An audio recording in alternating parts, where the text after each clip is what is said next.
ہارون شریف صاحب، میں آپ سے ہی بات کا آغاز کرتا ہوں. اکانومسٹ ہیں آپ اور ان چیزوں کو بہت اچھی طرح سمجھتے ہیں. 23 مارچ کو وعدہ تھا اس قوم سے. 23 مارچ 1940 کو وعدہ ہوا کہ معاشی خوشحالی کی طرف جائیں گے، مالی خود مختاری ہوگی. لیکن یہ ہم نے موٹر ویز بھی بنائے، ہم نے ہائی ویز بھی بنائے، لنکیجز قائم کر کے ہم اس مالی خود مختاری، معاشی خوشحالی کے لیے لوگوں کو فائدہ نہیں دے سکے. بہت شکریہ پراج صاحب، بڑا اہم آپ نے موضوع چنا ہے. ہمیں ایک تو یہ سمجھنے کی ضرورت ہے کہ پاکستان جو ہے وہ ایک اولڈ سکول اکنامک ماڈل پہ چل رہا ہے، جو پیٹنیج پہ بیسڈ ہے، جو بیل آؤٹس پہ بیسڈ ہے، جو انویسٹمنٹ کلائمیٹ پر یا کمپیٹیٹیونیس پہ بیسڈ نہیں ہے. اب یہ سفر ادھر کیسے کرنا ہے؟ ریجنل کنیکٹیوٹی ایک اچھی چیز ہے، لیکن یہ جو انفراسٹرکچر بلڈ کیا جاتا ہے جیسے ہم نے سی پیک میں کیا ہے، یہ انفراسٹرکچر تب ہی فائدہ مند ہو سکتا ہے جب یہ پرائیویٹ کیپٹل کو اٹریکٹ کرے، ایک ایسی پالیسی فریم ورک کے تحت اٹریکٹ کرے جہاں پر وہ کیپٹل نہ صرف پاکستان کے نوجوانوں کو اکنامک اپرچونٹیز پرووائڈ کرے، نہ صرف وہ خطے کے لیے کمپیٹیٹیو ایکسپورٹ مارکیٹ میں پروڈکٹس بنا سکے، اور پاکستان کو فیوچر کی ٹیکنالوجی اورینٹڈ انڈسٹری کی طرف لے جا سکے.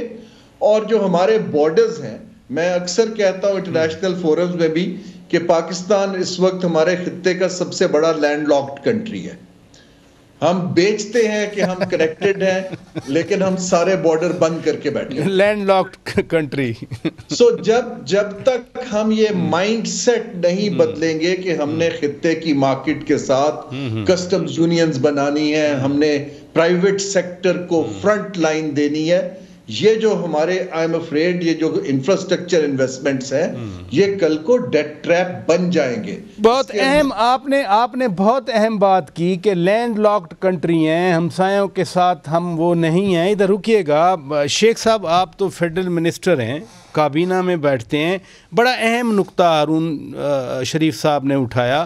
ہمارے سراؤنڈنگ میں تو 2 بڑی اکانومیز بھی ہیں، بھارت ہے، ادھر سے چین ہے، پھر سینٹرل ایشیا ہمارے ڈور سٹیپ پہ ہے، ادھر مڈل ایسٹ ہے. لیکن اس چیز کو ہم اپنی آمدنی بڑھانے کے لیے نہیں استعمال کر سکے. بسم اللہ الرحمن الرحیم. شوکت براجہ صاحب، ہارون شریف صاحب نے بہت ہی اہم باتیں کی. دیکھیے ساری دنیا کو پتہ ہے، اب دیکھتے دیکھتے کیسے ایمرجنگ ویتنام جیسے اور یہ تائیوان اور یہ چائنا اور انڈیا، آسیان سارا آگے بڑھ گیا. ان میں دیکھیے مین بیسک چیز ہے کہ ساؤتھ ایسٹ ایشین کنٹری میں 70% ٹریڈ ان کی اپنی ہوتی ہے. جو بھی سارے آسیان کنٹریز ہیں ان میں اپنی ٹریڈ ہے 70%. یورپین یونین کا سملر ہے کہ میں اپنے خطے کی ایشیا کی بات کر رہا ہوں. مقصد یہ کہ یہ تو اب سب کو ہمیں پتہ ہے، ہم اپنے لینڈ لاک کر کے بیٹھے. یہ میں بالکل ایگری کرتا ہوں.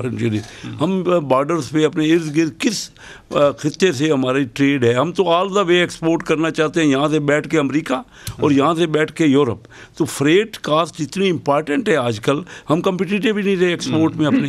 تو بہرحال یہ چیزیں پتہ ہے. اب ہماری جو ملک ہے نا، جب تک ہم اکنامک پریارٹیز نہیں دیں گے، وہ معیشت کو دیکھیں نا، بالکل ٹھیک بات ہے کہ ہم اپنے پڑوسیوں کے ساتھ تعلقات یا اپنے انٹرنل تعلقات، یہ 2 چیزیں ہی ہیں.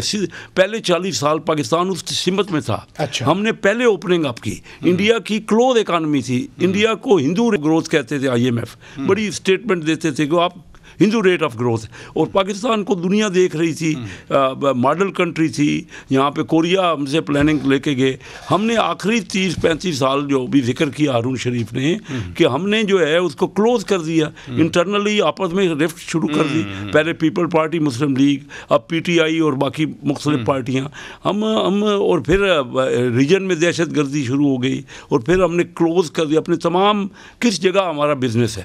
انڈیا سے ہماری ٹریڈ نہیں ہے، چائنا چائنا سے یہاں سے جو ہم نے سی پیک کا راستہ تو کھولا ہے، لیکن ان کو بھی ہم نے جو ایکسیس دیا ہے ون وے ہے نا، ہمارا جو یعنی ہماری ایکسپورٹس کم ہے، ایکسپورٹ ہماری ایکسپورٹ تو بہت کم ہے اور امپورٹ بہت زیادہ ہے، 18-19 ارب ڈالر کی ایکسپورٹ ہے، امپورٹ ہے 3 ارب کے ڈالر کے قریب ہماری ایکسپورٹ ہے.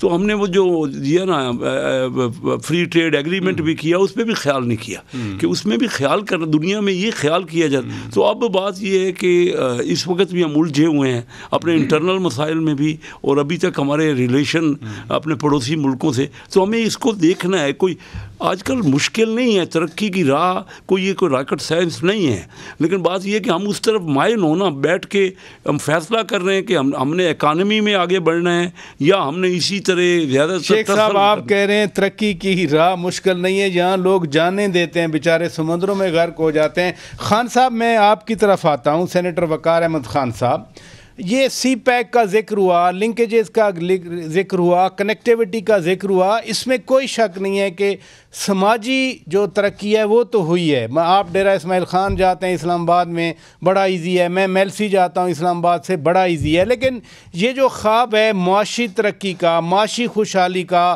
مالی فوائد کا، وہ کب پورا ہوگا؟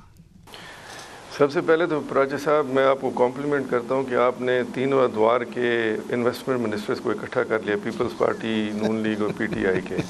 تو سارے کے سارے میرے خیال ہے اس بات پہ ایگریڈ ہیں کہ پرابلمز ہیں.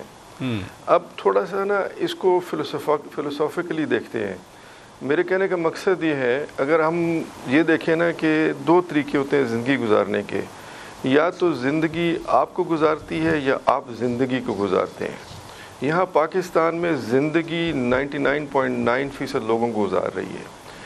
پرابلمز ہم سب کو پتہ ہیں، ہارون شریف صاحب نے آئیڈینٹیفائی کیے، شیخ صاحب نے بھی آئیڈینٹیفائی کیا، میں بھی آئیڈینٹیفائی کروں گا. That is not the answer. Answer یہ ہے کہ سولوشنز کیا ہیں ہمارے پاس. اب دیکھیں یہاں پہ the problem is in the working. یہاں پہ 2 speeds ہیں، slow and stop. جو ہماری بیوروکریسی ہے یا جو بھی ایگزیکٹو برانچ آپ اسے کہہ دیں، they have 2 speeds. Now جو 2 speeds پہ وہ کام کر رہے ہیں اس سے تو ترقی نہیں ہوتی، نہ ہی وہ پروڈنٹ پالیسیز بنا سکتے ہیں، نہ کنٹینیوٹی آف پالیسی ہو سکتی ہے، نہ ہی کوئی اکنامک وہ ایسے سٹیپس لے سکتے ہیں جس کے ساتھ کوئی معیشت کی بحالی ہو. اب دیکھیں میں جو آپ کو بتانا چاہتا ہوں، یہ جو ادارہ SIFC جو جس سوچ کے تحت آیا ہے، اس کی بڑی ضرورت تھی. یہ وقت کی میں سمجھتا ہوں کہ اہم ضرورت ہے. اگر اس ادارے کو صحیح طریقے سے استعمال کر لیا جائے تو جتنے بھی یہ گورنمنٹ کے ادارے ہیں، گورنمنٹ کے ڈپارٹمنٹس ہیں، یہ سارے کے سارے صحیح ہو جائیں گے. اب دیکھیں آپ ایگزامپل میں آپ کو دیتا ہوں. آج ہم باتیں سن رہے ہیں پی آئی کی پرائیویٹائزیشن کی اور اداروں کی پرائیویٹائزیشن کی. کیا وجہ ہے کہ یہ ادارے جب ہمارے پاس ہوتے ہیں، گورنمنٹ جب ان کی رننگ کر رہی ہوتی ہے، آپریشنز کر رہی ہوتی ہے SOEs کی، تو اس وقت تو ادارے بالکل فعال نہیں ہوتے، لیکن جیسے یہ پرائیویٹ سیکٹر میں جاتے ہیں تو یہ فعال ہو جاتے ہیں. اوور نائٹ کوئی چینج تو نہیں ہوتا نا، صرف مینجمنٹ اور ڈیسیژن میکنگ پالیسیز میں چینج ہوتا ہے. سو کیا ضرورت ہے اس وقت آپ کو کرنے کی؟ اس وقت آپ کو اپنی اسٹیٹ اور انٹرپرائزز کی بیلنس شیٹ آپٹیمائزیشن کرنی چاہیے، آپ کو ان کی ریسٹرکچرنگ کرنی چاہیے، اور ساتھ ہی ساتھ آپ کو اپنا امیج بحال کرنا چاہیے. جو یہ کہہ رہے تھے نا ہارون شریف صاحب کے بارڈرز بند ہیں، میں اسے دوسری طرف سے دیکھتا ہوں. In every adversity there is an opportunity. ہر چیز کو پازیٹیو طریقے سے دیکھیں. ابھی we are sitting in Strait of Hormuz, we are surrounded by all the countries. China کو راستہ چاہیے سینٹرل ایشیا کے لیے بھی اور یورپ کے لیے بھی، تو دونوں راستے آپ کے تھرو ہی جاتے ہیں. اگر ہم ان کو کیپٹلائز کریں تو یہ بڑا طریقہ ہے. دوسری بات یہ دیکھیں، یہ 1 منٹ خان صاحب، بڑی اہم بات ہے. میں آپ سے شروع کر دوں گا. ناظرین مجھے بریک لینا ہے، بریک کے بعد جب واپس آئیں گے، ٹریڈیشنلی تو ہم رہے جیو اسٹریٹجک پالیسیز کے پیچھے، ہم نے سیٹو سینٹو جوائن کیے، جسے کہتے ہیں نا ڈنگ ٹپاؤ پالیسی تو ہوتی رہی.